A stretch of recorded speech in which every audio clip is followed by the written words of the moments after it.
ছয়টা দোয়া এবং জিকির আছে, যেই দোয়া জিকিরগুলো কোরআন হাদিসে বর্ণিত সকল দোয়া জিকিরের খোলাসা, সারমর্ম এবং নির্যাস। এই ছয়টাকে যদি কোনো মুসলমান নিয়মিত আঁকড়ে ধরে, তাহলে কোরআন এবং হাদিসের যত দোয়া এবং জিকির আছে কেমন যেন তার নির্যাসটা নিয়মিত সে আমল করলো। বলবো সেগুলা? এই ছয়টা দোয়া এবং জিকিরের মধ্যে সর্বপ্রথম হলো নবী করিম সাল্লাল্লাহু আলাইহি সাল্লামের প্রতি দুরূদ প্রেরণ করা। নবীজি সাল্লাল্লাহু আলাইহি সাল্লামের প্রতি দুরূদ প্রেরণ করার আমল এরকম আমল, আপনি যদি সারা দিনে শুধুমাত্র নবীজির প্রতি দুরূদ প্রেরণ করার আমলটাই জিকির হিসাবে সবচেয়ে বেশি করেন, দোয়া হিসাবে যদি এটাই আপনি সারাদিন করতে থাকেন, তো আপনার জন্য যথেষ্ট হবে আল্লাহর কাছে। আর কিছু না চাইলেও চলবে, আর কিছু না চাইলেও চলবে। দুরূদ মানে হলো নবীজির জন্য দোয়া করা।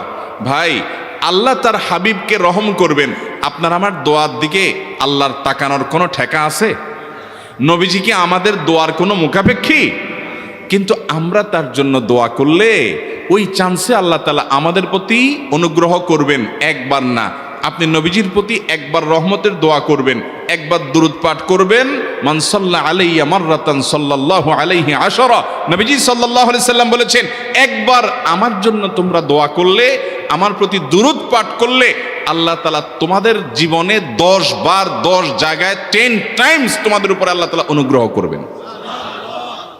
আপনি টেরও পাবেন না কত জায়গায় আল্লাহ অনুগ্রহ করেছেন। আল্লাহ বাঁচাই দিয়েছেন, একটুর জন্য শেষ হয়ে যান নাই। ওই যে দুরূদ পড়ছেন, আল্লাহ তাআলা রক্ষা করছে, আপনি খবরও নাই। আল্লাহ তাআলা আপনার প্রতি বিশাল একটা দান করছে, আপনি লক্ষ্যও করেন নাই। ওই যে দুরূদ পড়ছেন একবার, 10 বার রহমত হবে।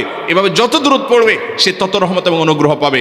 এক সাহাবী বলেছেন, ইয়া রাসূলুল্লাহ, আমি আমার দোয়ার কত অংশ আপনার জন্য রিজার্ভ রাখবো? আমি তো আল্লাহর কাছে অনেক কিছু চাইবো, অনেক কিছু নিবেদন করব, আপনার জন্য যেন আল্লাহ রহমত নাজিল করে, এটাই হলো দুরূদ। এই দুরূদটা আমি কি পরিমাণ রাখবো? 4 ভাগের 1 ভাগ, 3 ভাগের 1 ভাগ, অর্ধেক? এরপরে সাহাবী বলছেন, আসলে যদি সবগুলোই করি, উনি এক একটা পার্সেন্টেজ বলছেন, আর নবী করিম সাল্লাল্লাহু আলাইহি সাল্লাম বলছেন যে, তাকে বোঝাচ্ছেন যে আরো বেশি করতে পারলে ভালো হয়। তো সাহাবী বাড়াইতে বাড়াইতে শেষ পর্যন্ত বলেন যে, আমার দোয়া যদি সবগুলো আপনার জন্য করি, আমি যদি আর কোনো দোয়া না করি, শুধু আপনার জন্যই দোয়া করি, নবী করিম সাল্লাল্লাহু আলাইহি সাল্লাম তাকে সুসংবাদ দিলেন যে তাহলে তোমার আর কোনো সমস্যা থাকবে না, সব সমস্যা দূর হয়ে যাবে।